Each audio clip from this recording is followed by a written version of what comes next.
Heureux ceux qui sont persécutés pour la justice, car le royaume des cieux est à eux. Matthieu 5, 10. Il y a quelques années de cela, un musulman vint me voir et me dit qu'il voulait devenir chrétien. Il était diplômé de l'université. Êtes-vous allé à des réunions lui demandai-je. Non, répondit-il. Je lui demandai comment s'intéressait-il à l'évangile.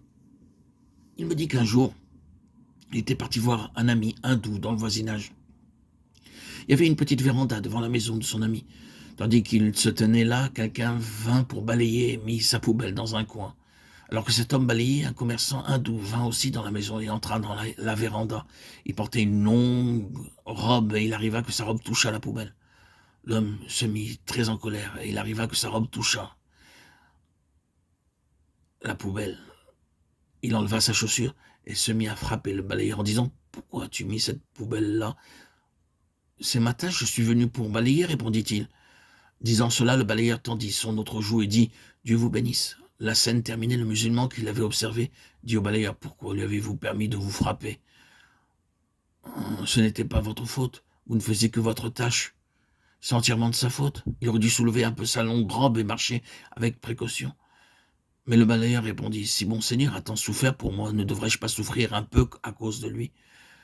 Le musulman continua son histoire et me dit « L'amour du balayeur m'a travaillé, c'est pourquoi maintenant je veux devenir chrétien. » Il devint chrétien, fut baptisé et devint un bon témoin du Seigneur. L'amour peut être répandu dans les cœurs des autres si nous endurons la persécution avec patience. Quel merveilleux témoignage nous donne ici frère Baxing. Nous sommes tous des témoins vivants de Christ par notre vie.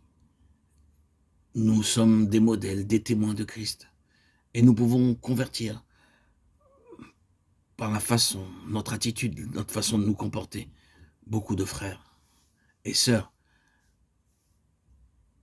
à se repentir et beaucoup de personnes étrangères à la Bible de vouloir en connaître un peu plus. Eux, ceux qui procurent la paix, car ils seront appelés fils de Dieu. Matthieu 5, 9.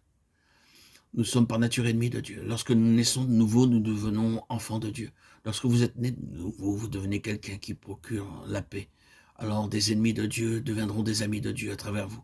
Ce ministère vous est donné comme privilège en tant qu'enfant de Dieu. Dieu vous parle-t-il ? Suis-moi, suis-moi. Alors ne lui résistez pas. Ne gaspillez pas votre temps à argumenter avec Dieu, combien le diable essaie de nous empêcher d'obéir à Dieu. Que Dieu vous aide à lui obéir même s'il vous envoie dans les coins les plus reculés du monde. Vous devez être prêt à subir beaucoup d'incommodités, de soucis, de chagrins dans la préparation. Ne pensez pas trop aux qualifications humaines. Dieu peut utiliser quiconque d'entre nous pourvu que nous voulions nous livrer à lui. Mais il n'utilisera pas la force pour nous contraindre. C'est seulement quand j'ai dit à Dieu, je te donne ma vie, qu'il m'a pris et utilisé. Alors il m'a éduqué à sa manière, il m'a fait traverser beaucoup d'épreuves douloureuses et je remercie Dieu pour toutes celles que j'ai vécues. Je voudrais vous exhorter à lui obéir maintenant. Dites-lui, prends ma vie, utilise-la comme tu veux. Lorsque nous donnons au Seigneur Jésus-Christ, il peut produire par nous une merveilleuse musique céleste. Livrez-vous à lui, répondez-lui et dites, mon Seigneur, je veux te suivre. Prends ma vie, fais de moi ton témoin. Utilise-moi pour ta gloire. Je désire me dépenser moi-même pour toi. Alors que vous êtes encore jeune, donnez-lui votre vie, n'attendez pas de vieillir. Heureux ceux qui procurent la paix, car ils seront appelés fils de Dieu. Ils satisferont Dieu.